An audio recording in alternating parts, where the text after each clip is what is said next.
Assalamu alaikum. Welcome to my channel Learn Math with Maryam. Afaqsan series class 7th mathematics unit number 2 squares and square roots हमने start किया हुआ है। आज हमने इसकी exercise 2.2 start करनी है। 2.2 को स्टार्ट करने से पहले हम पहले अंडरस्टैंड करेंगे कि स्क्वायर ऑफ अ नंबर क्या होता है। When we multiply the number a by itself, then we can write the number as a square. We read it as a raised to the power 2. कि अगर हम एक number को उसके अपने साथ ही मल्टीप्लाई करें तो वो क्या कहलाता है, ए स्क्वायर। उस नंबर का स्क्वायर वो डबल हो जाता है। This is show that when a number is multiplied by itself then the result we get is called the square of that number. कि जब हम एक नंबर को उसके अपने साथ मल्टीप्लाई करवाते हैं तो जो उसका रिजल्ट आता है वो क्या होता है, उस नंबर का स्क्वायर होता है। The square of a number is the result of multiplying by number itself. Square क्या होता है, किस चीज़ का रिजल्ट होता है कि जो एक नंबर को उसके साथ ही मल्टीप्लाई करवाते हैं, उसके अपने साथ ही। If a number is a square of any number, कि अगर एक नंबर है वो किसी नंबर का स्क्वायर है तो उसे हम परफेक्ट स्क्वायर कहेंगे। फॉर एग्जांपल ये देखें, हमारे पास 1 4 9 16 ये क्या है, हमारे पास परफेक्ट स्क्वायर है। फॉर एग्जांपल हमारे पास 3 है, 3 को 3 के साथ ही इटसेल्फ मल्टीप्लाई करें तो 3 स्क्वायर बन जाता है। 3 का स्क्वायर क्या होगा, 9। तो 9 हमारे पास क्या है, 9 हमारे पास परफेक्ट स्क्वायर है। किसका परफेक्ट स्क्वायर है, 3 का। 8 को 8 के साथ मल्टीप्लाई करें तो हमारे पास 8 का स्क्वायर आ जाएगा, मतलब उसका स्क्वायर आ गया। 8 8 टाइम्स 64 होता है। स्क्वायर का मतलब होता है कि उस नंबर को 2 दफ़ा मल्टीप्लाई करना। 64, तो 64 किसका परफेक्ट स्क्वायर है, 8 का परफेक्ट स्क्वायर है। नोट टू रिमेंबर में कह रहे हैं कि the square of any number is always positive, कि किसी भी नंबर का जो हम स्क्वायर लें वो हमेशा पॉजिटिव होता है। फॉर एग्जांपल अगर नेगेटिव नंबर का भी हम स्क्वायर लें ना तो क्या होगा, ये जो माइनस है ये भी 2 दफ़ा मल्टीप्लाई होगा और ये जो 2 है ये भी 2 दफ़ा मल्टीप्लाई होगा। माइनस माइनस प्लस हो जाएगा, 2 2 टाइम 4, मतलब जो नेगेटिव नंबर होता है वो भी पॉजिटिव हो जाता है। तो हमेशा किसी भी नंबर का स्क्वायर हम लें तो वो पॉजिटिव होता है। अब हम स्टार्ट करते हैं एक्सरसाइज 2.2, जिसमें है कि हमने पहले पार्ट में जितने भी नंबर्स दी हुई हैं इनका हमने स्क्वायर मालूम करना है। 57 का स्क्वायर करना है। 57 को 57 से मल्टीप्लाई करें तो 3249 आता है। इसी तरह 72 का स्क्वायर करें, 72 को 2 दफ़ा मल्टीप्लाई करें, 5184 आता है। 102 को 2 टाइम मल्टीप्लाई करें कि 102 एक नंबर है, उससे उसके अपने नंबर के साथ ही मल्टीप्लाई करना है। स्क्वायर हमने यही पढ़ा है कि इट सेल्फ मल्टीप्लाई करना है, तो क्या आएगा 10404। 125 को मल्टीप्लाई करें 125 के साथ तो आएगा 15625। 205 को मल्टीप्लाई करें 205 के साथ 42025। नेक्स्ट है 248 का स्क्वायर करें, उसको इटसेल्फ मल्टीप्लाई करें 61504 आता है। 9 के साथ हमारे पास एक वेरिएबल आ गया है ए को ए से मल्टीप्लाई करें, ए स्क्वायर आता है। 9 को 9 से करें 81 आता है। 50 को इटसेल्फ मल्टीप्लाई करें, बी को बी से मल्टीप्लाई करें, बी स्क्वायर आता है। और 50 को 50 से करें तो 2500 आता है। उसके बाद हमारे पास है 330 को इटसेल्फ करें तो 108900 हमारे पास आता है। 700 का स्क्वायर करें, इटसेल्फ मल्टीप्लाई करें 49 और 40 आते हैं। 0.2 को इटसेल्फ मल्टीप्लाई करें 0.04 आता है। 1.5 को हम अगर इटसेल्फ मल्टीप्लाई करें तो हमारे पास क्या आता है, 2.25। नेक्स्ट हमारे पास है m। फ्रैक्शन में अब हमारे पास है 4/5। 4/5 को इटसेल्फ मल्टीप्लाई करें। 4 को 4 से मल्टीप्लाई किया 16, 5 को 5 से मल्टीप्लाई किया 25, 16/25 हमारे पास आंसर है।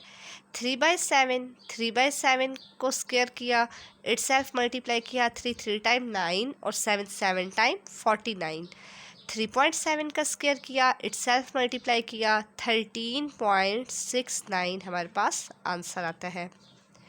नेक्स्ट हमारे पास है the length of a square shape table is 60 centimetre.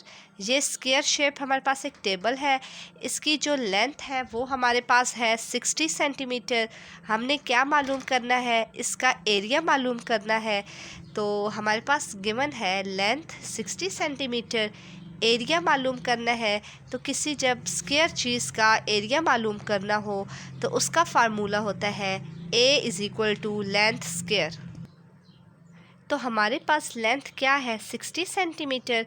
60 को 60 से मल्टीप्लाई करें तो 3600 सेंटीमीटर, क्योंकि हमारे पास देखें 1 सेंटीमीटर है। तो जब हमने इसका स्क्वायर किया तो जो यूनिट्स हैं वो भी आपस में मल्टीप्लाई होंगी। इसकी यूनिट 1, इसकी यूनिट 1। जब यूनिट्स आपस में मल्टीप्लाई होती हैं तो इसकी जो पावर्स होती हैं वो आपस में क्या होती हैं, +1 + 1, ये 2 हमारे पास आ गया। अच्छा, नेक्स्ट हमारे पास है क्वेश्चन 3।